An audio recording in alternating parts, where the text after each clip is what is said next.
e serei monitor da disciplina de Geologia Introdutória.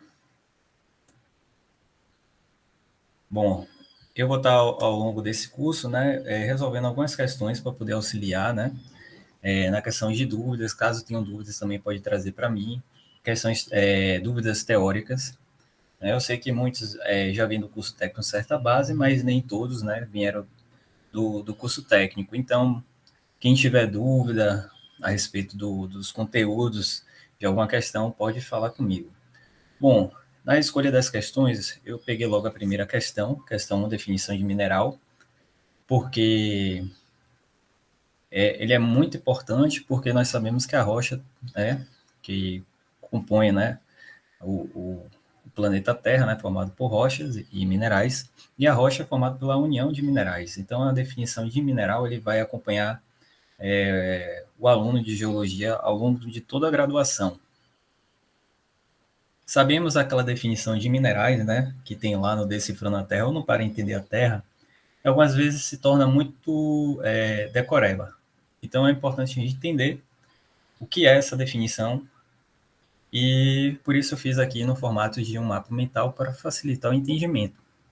Então, primeiro a gente tem que entender as palavras-chave da definição de um mineral.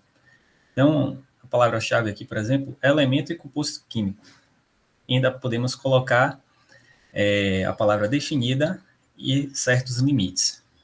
Então, o mineral é elemento ou composto químico com composição definida dentro de certos limites. Ou seja, o que está mostrando? Um elemento, por exemplo, um elemento que é um mineral, aqui que forma um mineral, por exemplo, temos o ouro, é formado apenas por um elemento químico.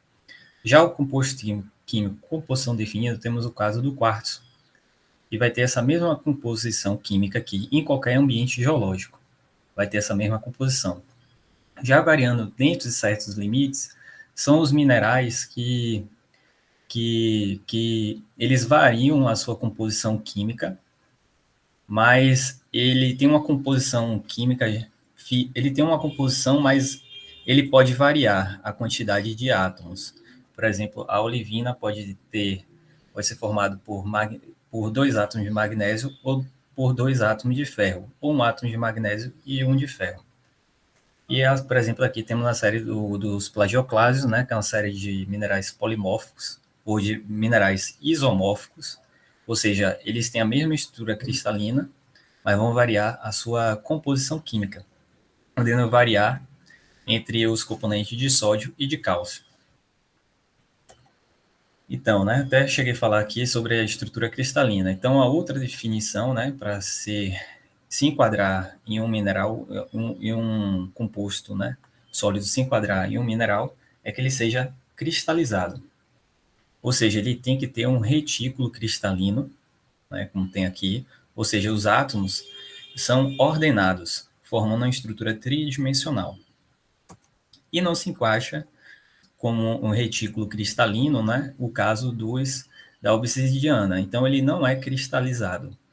Ele é uma substância amorfa. Ele não tem, os átomos dele estão desorganizados, não tem um ordenamento. Então, por isso, eles são considerados minerais amorfos, né? São os mineraloides. E outro critério, né, palavra-chave para a definição de mineral, é formados naturalmente.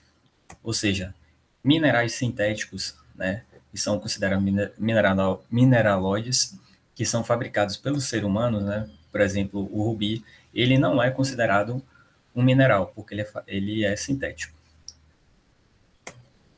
E outra palavra-chave para a definição de mineral é inorgânico. Ou seja, tem que ser formada essencialmente por processo inorgânico para ser considerado como um mineral.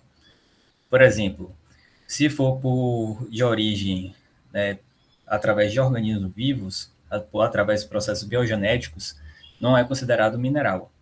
Por exemplo, temos o caso aqui do âmbar, não é um mineral, a pérola também não é um mineral, o carvão, mineral, apesar de ter o nome mineral, ele não é considerado como um mineral, e o petróleo também não é um mineral.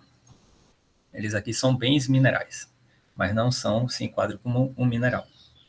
Então, eu fiz aqui um retrospecto dessa questão 1. Ela ajuda Eu falei de uma forma muito mais abrangente, fazendo uma certa revisão, que já ajuda a responder a questão 2 e a questão 3.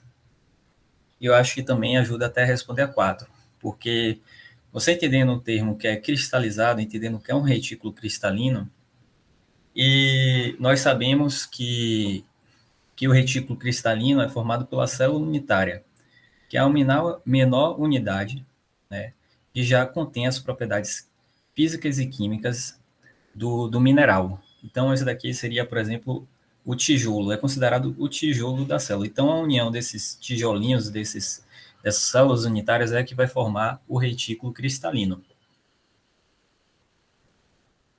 E, por exemplo, né, que outras questões se fala de isomorfismo e polimorfismo. Então, aqui, por exemplo, você tem o exemplo de isomorfismo, que é uma classe de minerais que muda a sua composição química, porém a sua estrutura cristalina é a mesma. É diferente dos minerais químicos, que ele, a sua estrutura cristalina muda, mas a composição química continua a mesma. Exemplo disso temos o caso do carbono grafite e do diamante. Agora, na questão 9, eu escolhi essa questão porque fala dos elementos químicos, né, mais abundantes na Terra. Então, aqui, a questão 9, quais os principais elementos que compõem a crosta terrestre? Determine a respectiva porcentagem dos mesmos nessa crosta. Quais os principais minerais que os mesmos formam? Então, aqui está os principais elementos químicos, né? Em grande abundância está o silício e o oxigênio, são elementos leves, então eles estão ligados com a diferenciação química que ocorreu no planeta Terra durante seu resfriamento. Então, esses dois elementos são os mais abundantes.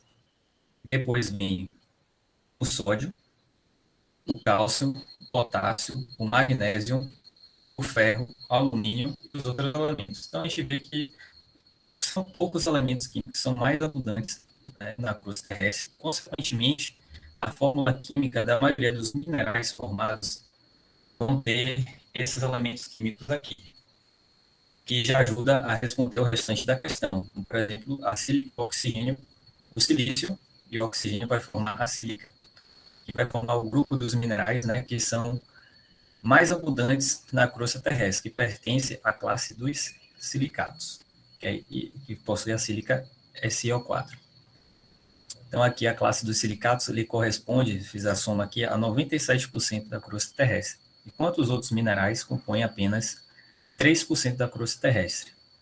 Então, os principais minerais formados por aqueles elementos químicos que eu citei no slide anterior vão formar minerais como os feldspatos, piroxênio, fibólios, quartzo, micas, cloritas, olivinas.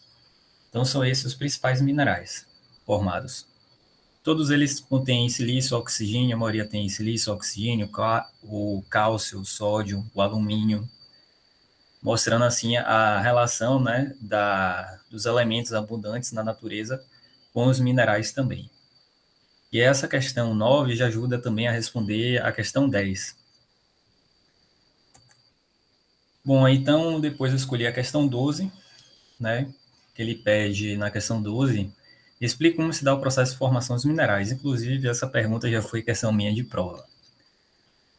Basicamente, são 4 processos.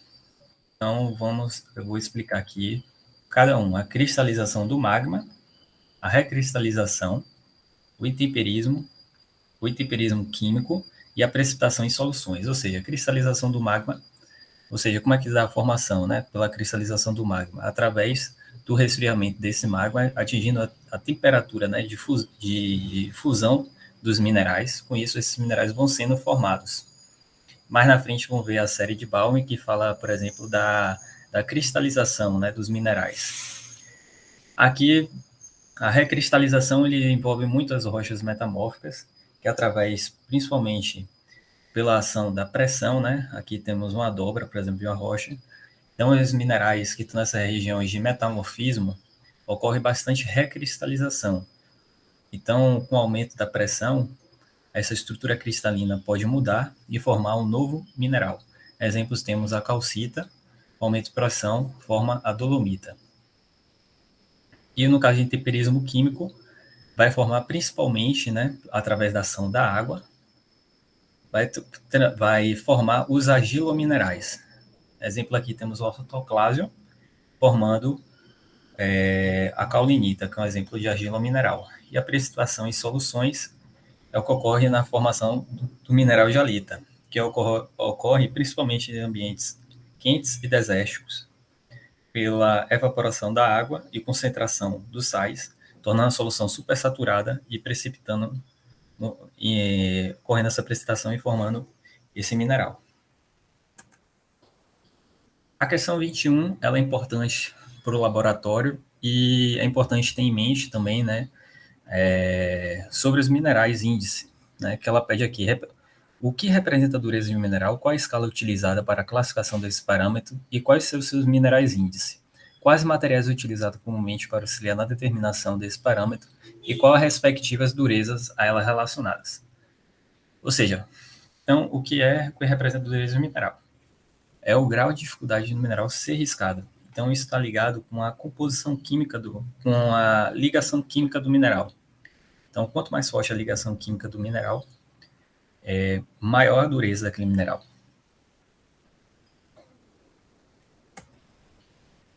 Então, aqui vou mostrar a escala de Mohs, né? Que a escala de Mohs é a escala de dureza, né, que é utilizada no laboratório, e tem os minerais índices. Essa escala de Mohs vai de dureza de 1 até 10, e os minerais índices são utilizados como os minerais como referência dessa dureza. Então, começando com a dureza 1, vemos o talco, dureza 2, a gipsita, 3, calcita, 4, fluorita, 5, apatita, 6, ortoclásio, 7, o quartzo, dureza 8, topázio, o nono vai ser o córido, dureza 10, o diamante, que é o mineral com maior escala de dureza, é o diamante. E aqui eu coloquei uma frase que ajuda a gente decorar quais são os minerais índices, né? Que é todo geólogo come feijão arroz com ovo quando tem campo demorado. Então, pegando essas iniciais, vocês nunca mais vão esquecer quais são os minerais índices. E os materiais utilizados, né? Que são importantes, a gente vai utilizar no laboratório. A gente pode utilizar a nossa própria unha, né? Tem 2,5 de dureza. A moeda de cobre, 3,5. O canivete, 5,5. Placa de vidro também aproximadamente 5,5 de dureza. Porcelana, 6,5 entre 7 de dureza. Com essa foi a apresentação. Qualquer dúvida, pode entrar em contato comigo, que eu estarei aqui para poder estar auxiliando vocês ao longo desse semestre.